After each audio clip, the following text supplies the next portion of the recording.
Good morning. कैसे हैं आप सब? Welcome back wifi study with Nandini. और आज है 8th ऑफ जुलाई, तो डिस्कस कर रहे हैं 8th ऑफ जुलाई के करंट अफेयर। तो प्लीज़ अगर आप नए हैं तो चैनल को सब्सक्राइब कर लीजिए, बेल आइकन प्रेस जरूर कर लीजिएगा, जिससे कि नोटिफिकेशन मिलती रहे। और जो भी कंटेंट है वो सब कुछ आपको टेलीग्राम के लिंक पर मिलेगा, तो वहाँ पर भी जाकर आप पढ़ सकते हैं, देख सकते हैं, नोट्स भी बना सकते हैं। इंग्लिश और हिंदी बोथ लैंग्वेजेस में आपको देखने को मिलेगा। ओके, तो चलिए स्टार्ट करते हैं। और सबसे पहले मॉर्निंग का थॉट देखते हैं क्या है हमारे पास। तो महावीर स्वामी जी को याद कर रहे हैं, आज हम भगवान महावीर जी को याद कर रहे हैं। तो उनका एक कथन है, बुद्धिमान साधक का कर्तव्य है कि पहले श्रवण करे और फिर अपने को जो श्रेय मालूम है उसका आचरण करे।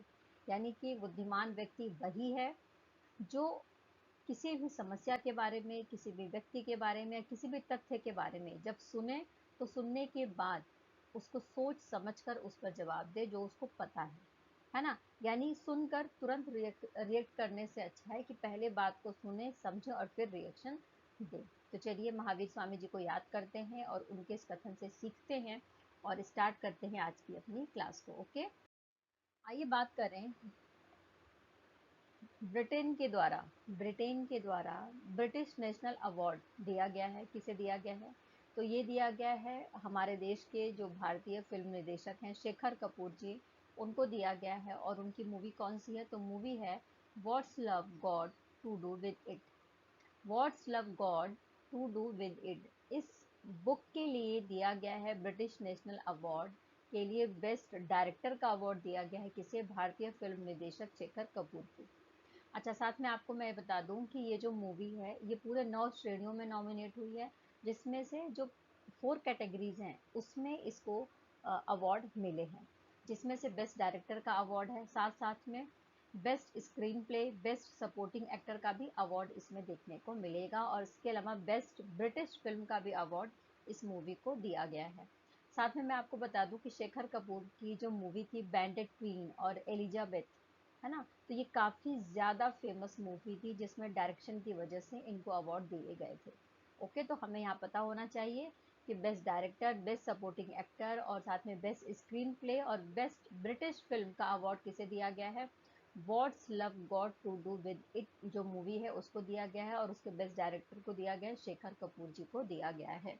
ओके, आइए शेखर कपूर जी के बारे में बात करते हैं। तो मैं आपको बता दूं कि 1998 में जब एलिजाबेथ इनकी मूवी आई थी तो उसमें बेस्ट मेकअप कैटेगरी में इनको ऑस्कर अवार्ड मिला था। इसके बाद 2007 में एलिजाबेथ का सिक्वल दिया था इन्होंने, उसका नाम क्या था? तो द गोल्डन एज, ठीक है, द गोल्डन एज नाम से उसका सिक्वल दिया था एलिजाबेथ का। तो उसके लिए बेस्ट कॉस्ट्यूम डिजाइन का भी अवार्ड इनको दिया गया है। ओके, क्लियर होगी बात? समझ में आ गई?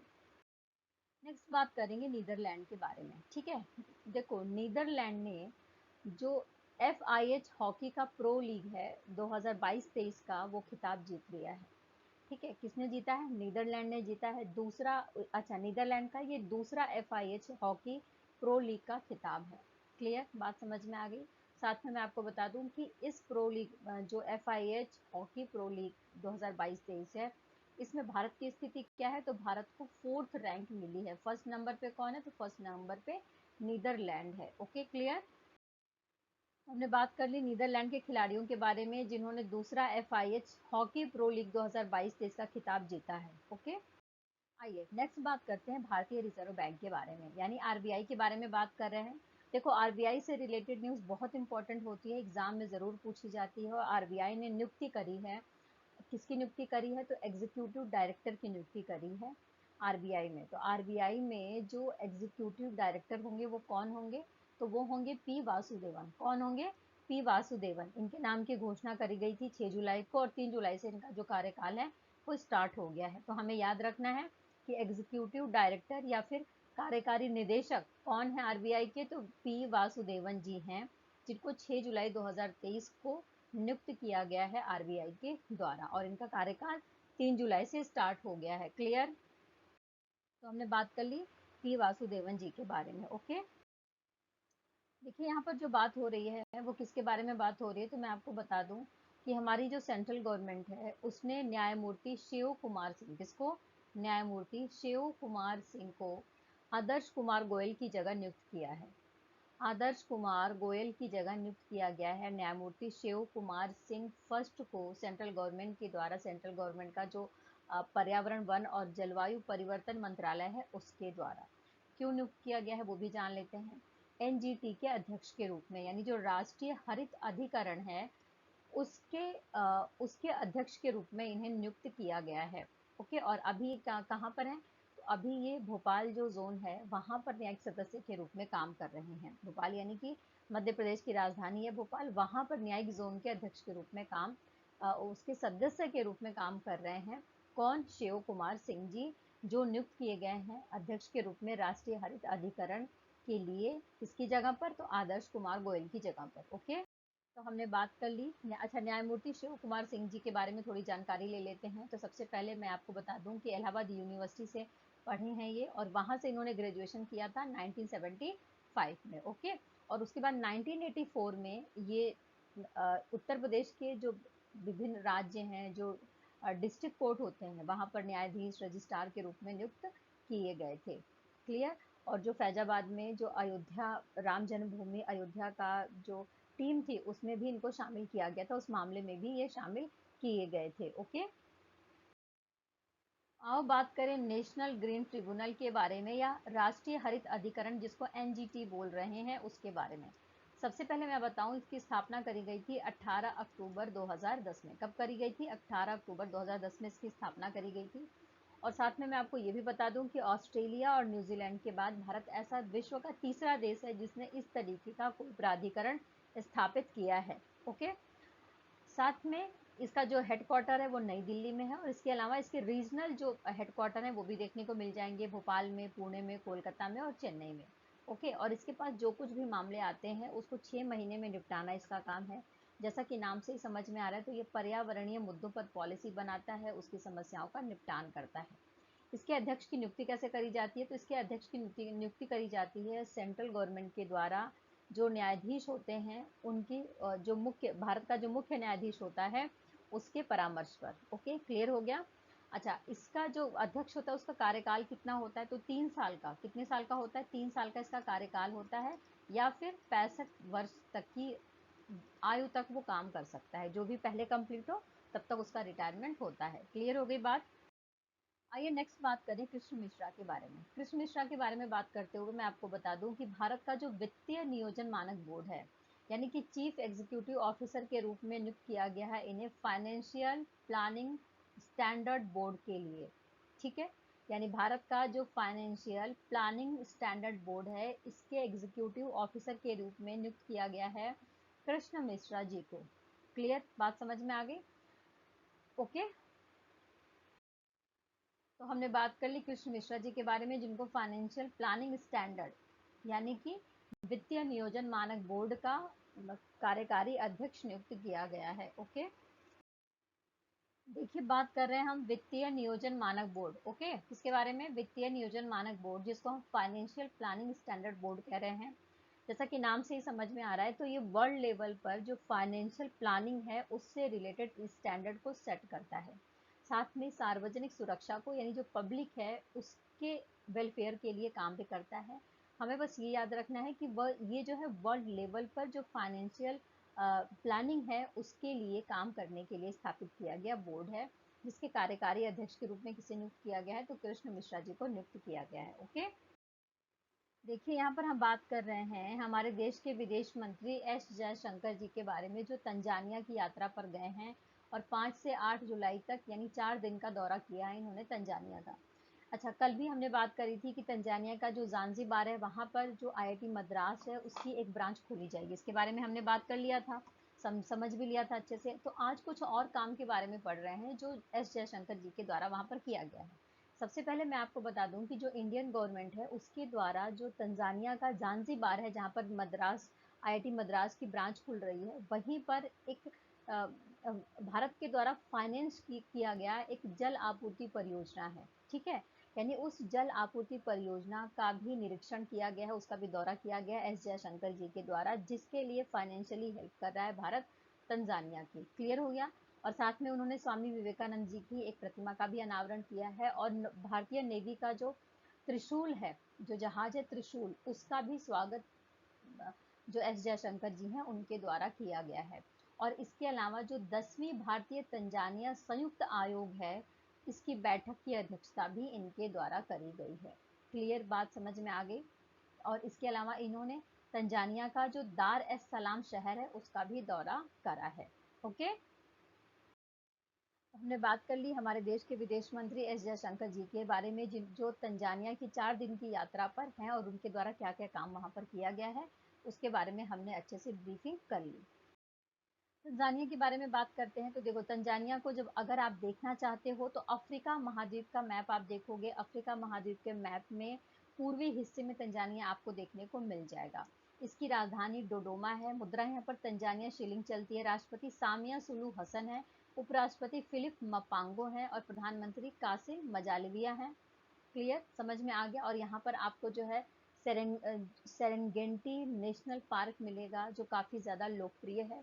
किलिमंजारो राष्ट्रीय उद्यान आपको देखने को तंजानिया में मिल जाएगा। यानी जो किलिमंजारो हम पढ़ते भी हैं, किलिमंजारो को हम एक पहाड़ी क्षेत्र के रूप में भी जानते हैं, है ना, यानी पहाड़ है किलिमंजारो, उसके बारे में भी जानते हैं। तो किलिमंजारो राष्ट्रीय उद्यान आपको तंजानिया में देखने को मिल जाएगा। ओके, देखिए यहाँ पर बात कर रही हूँ मैं देश का जो फर्स्ट कोऑपरेटिव रन सैनिक स्कूल है उसके बारे में, जो कहाँ पर खोला जा रहा है। तो गुजरात का मेहसाणा शहर है। वहाँ पर एक गांव है जिसका नाम है बोरियाई गांव, वहाँ पर खोला जाएगा। और इसका वर्चुअली उद्घाटन किया गया है। वर्चुअली सेरेमनी हुई है। और इसकी अध्यक्षता किसने करी है? तो इसकी अध्यक्षता करी गई है हमारे देश के जो केंद्रीय गृह मंत्री हैं और साथ में सहकारिता मंत्री हैं अमित शाह जी, उनके द्वारा। ओके, अच्छा, इसके अलावा जो इंडियन गवर्नमेंट है वो ये कह रही है कि वो 100 इस तरीके की स्कूल खोलेगी जो पीपीपी मॉडल पर काम करेंगे, यानी पब्लिक प्राइवेट पार्टनरशिप के मॉडल पर काम करेंगे। अच्छा, ये कौन सी सहकारी संस्था है जो इस तरीके के स्कूल खोल रही है? तो देखिए, एक सहकारी संस्था है जिसका नाम है दूध सागर डेयरी। क्या नाम है? दूध सागर डेयरी। इस सहकारी संस्था के द्वारा 75 करोड़ रुपए की लागत से यह स्कूल खोला जाएगा। इस परियोजना को कंप्लीट किया जाएगा। अब जब वर्चुअली सेरेमनी हुई थी तो इस समय गुजरात के मुख्यमंत्री कौन है? तो भूपेंद्र पटेल, वो भी उपस्थित थे और कैबिनेट के मंत्री भी शामिल हुए थे इस वर्चुअली सेरेमनी में। क्लियर बात समझ में आ गई? तो हमने बात कर ली आभासी समारोह के द्वारा, यानी कि वर्चुअली सेरेमनी के द्वारा केंद्रीय गृह और सहकारिता मंत्री हमारे देश के कौन है? तो अमित शाह जी, उनके द्वारा जो फर्स्ट सैनिक स्कूल की आधारशिला रखी गई है उसके बारे में। कहाँ पर रखी गई है? गुजरात का मेहसाणा में रखी गई है, बोरियावा गांव में। ओके, यहाँ पर बात हो रही है भारत का जो बेंगलुरु है वहां पर G20 space economy leaders meeting, इसका 4th एडिशन स्टार्ट किया गया है। और साथ में मैं आपको बता दूं कि इस 4th एडिशन की जो थीम थी वो क्या थी?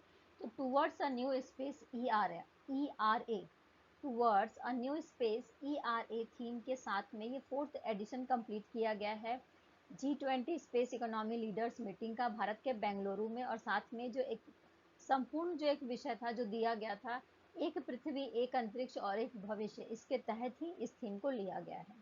अच्छा, इस मीटिंग में क्या करा गया? तो देखो, G20 के देश शामिल थे। इसके अलावा जो अतिथि देश थे जिनको गेस्ट के रूप में आमंत्रित किया गया था वो भी शामिल थे।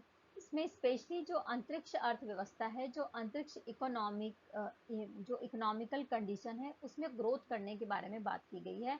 उसमें और ज्यादा इन्वेस्ट करने के बारे में बात की गई है और G20 के देशों को आपस में मिलकर काम करने के बारे में बात की गई है। इन स्पेस के अध्यक्ष कौन है? तो डॉक्टर पवन कुमार गोयनका इसके अध्यक्ष हैं। कौन है? डॉक्टर पवन कुमार गोयनका इसके अध्यक्ष हैं इन स्पेस के। क्लियर? अच्छा, देखो, हमने बात कर ली इन स्पेस के बारे में, जिसके प्रेसिडेंट कौन है? तो डॉक्टर पवन कुमार गोयनका। ओके, हम यहाँ पर समझ रहे हैं पिरामल फाइनेंस के बारे में। ठीक है, देखो, पिरामल फाइनेंस ने क्या करा है, एक पूरी तरीके से महिलाओं के जितने भी कर्मचारी होंगे वो सारी महिलाएं होंगी इस ब्रांच में। तो पिरामल फाइनेंस के द्वारा जो केरल का कोच्चि है उसके पास में एक जगह है जिसका नाम है त्रिपुनिथुरा। क्या नाम है? त्रिपुनिथुरा। उसमें महिला ग्राहकों की जरूरतों को पूरा करने के लिए पूरी तरीके से एक ब्रांच खोला है जिसमें सिर्फ कर्मचारी कौन होंगी? महिलाएं ही कर्मचारी होंगी। और इस ब्रांच का नाम क्या दिया गया है?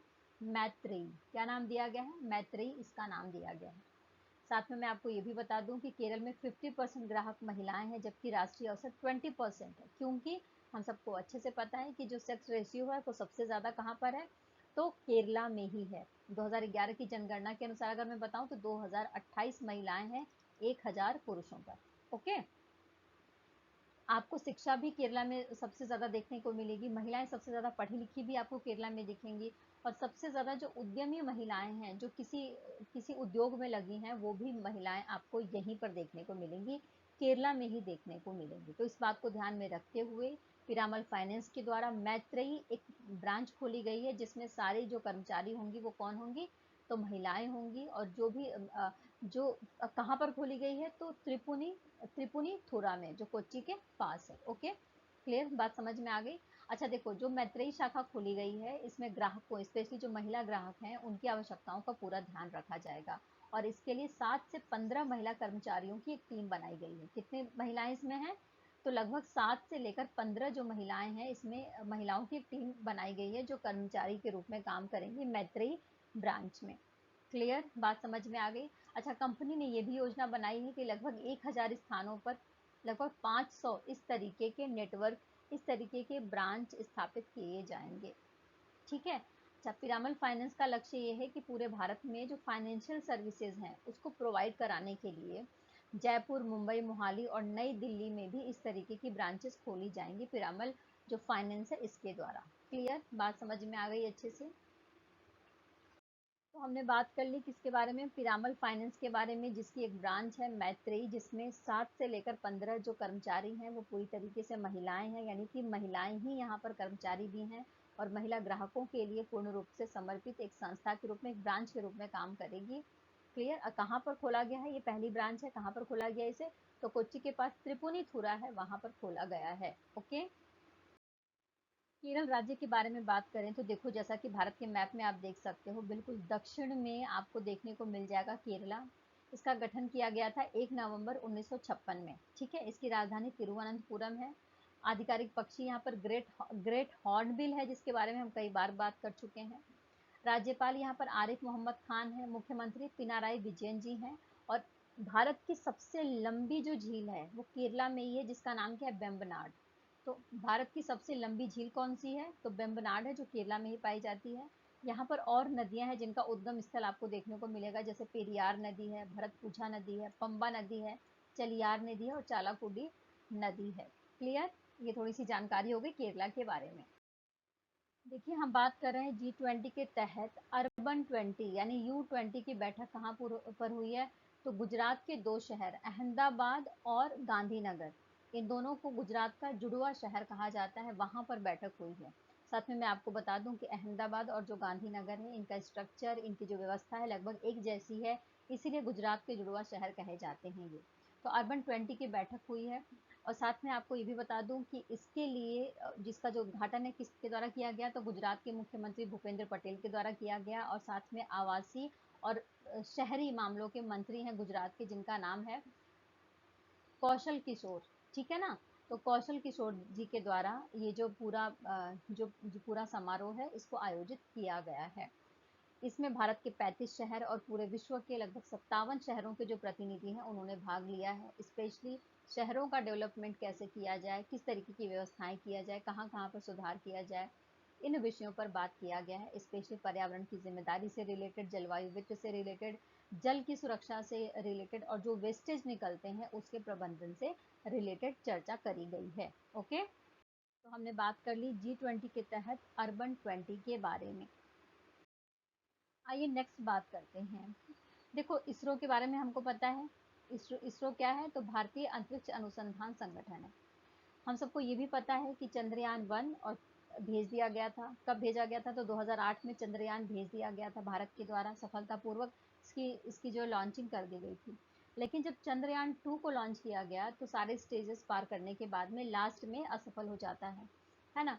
तो इसके बाद इसीलिए चंद्रयान 3 स्टार्ट किया गया है, और चंद्रयान 3 के लिए ये बोला जा रहा है कि इसको लॉन्च कर दिया जाएगा। ठीक है, कब कब लॉन्च किया जाएगा, तो 14 जुलाई को इसको लॉन्च कर दिया जाएगा 2:35 पर। भारतीय अंतरिक्ष अनुसंधान संगठन के द्वारा बोला गया है कि चंद्रयान 3 की जो लॉन्चिंग है वो 14 जुलाई को कर दी जाएगी, और उसके बाद जो चंद्रयान है वो कब पहुंचेगा, चंद्रमा की सतह पर कब पहुंचेगा, तो 23 से 24 अगस्त के बीच में चंद्रयान चंद्रमा पर इसकी लैंडिंग हो जाएगी और सॉफ्ट लैंडिंग कराई जाएगी, ऐसी बात बोली गई है इसरो के अध्यक्ष एस सोमनाथ जी के द्वारा। क्लियर। साथ में मैं बता दूं कि इस मिशन में कितने खर्चा आने के बारे में बात किया गया है, तो बोला गया है कि इस मिशन पर लगभग 978 करोड़ रुपए का खर्च आया था जब चंद्रयान 2 चलाया गया था, तो जो असफल भी हो गया था, जिसके बारे में हमने उस समय की न्यूज में काफी ज्यादा पढ़ा था और सुना था। ठीक है। अच्छा, चंद्रयान 2 कब लॉन्च किया गया था, तो 22 जुलाई को करा गया था 2019 में, 22 जुलाई 2019 में लॉन्च किया गया था, जो असफल हो गया था। क्लियर। अच्छा, भारत के पहले सॉफ्ट लैंडिंग के बारे में बात करें तो अमेरिका, रसिया और चाइना, है ना, अमेरिका, रसिया और चाइना, ऐसे ये तीन देश हैं जिन्होंने चंद्रयान के चंद्रमा पर सॉफ्ट लैंडिंग कराई है। और अगर भारत ऐसा करा लेता है तो भारत दुनिया का चौथा देश बन जाता है जो सॉफ्ट लैंडिंग कराएगा चंद्रमा पर। ओके, क्लियर हो गई बात, समझ में आ गया। अच्छा देखो, चंद्रयान थर्ड के द्वारा क्या किया जाएगा, अगर चंद्रमा की स्पेस पर चंद्रमा की जो सतह है वहां पर चंद्रयान थर्ड जाएगा तो वो क्या काम करेगा, तो स्पेशली वहां का टेम्परेचर कैसा है, वहां की मिट्टी कैसी है, वहां पे अर्थक्वेक कैसे आते हैं, उसके सरफेस में जो सरफेस की जो मिट्टी है उसमें कौन कौन से उसके तत्व हैं, खनिज तत्व हैं, इन सभी बातों का अध्ययन किया जाएगा चंद्रमा थर्ड के माध्यम से। क्लियर। तो इस सेशन में इतना ही दोस्तों, कल फिर मिलेंगे नए न्यूज़ के साथ में, नए करंट अफेयर के साथ में, और साथ में ही प्लीज़ मेरे चैनल पर बने रहिए, लाइक करते रहिए और शेयर तो ज़रूर करते रहिए। तब तक के लिए टेक केयर, बाय बाय, खूब खुश रहिए, खूब मेहनत करते रहिए और खूब जीवन में आगे बढ़ते रहिए। Bye bye.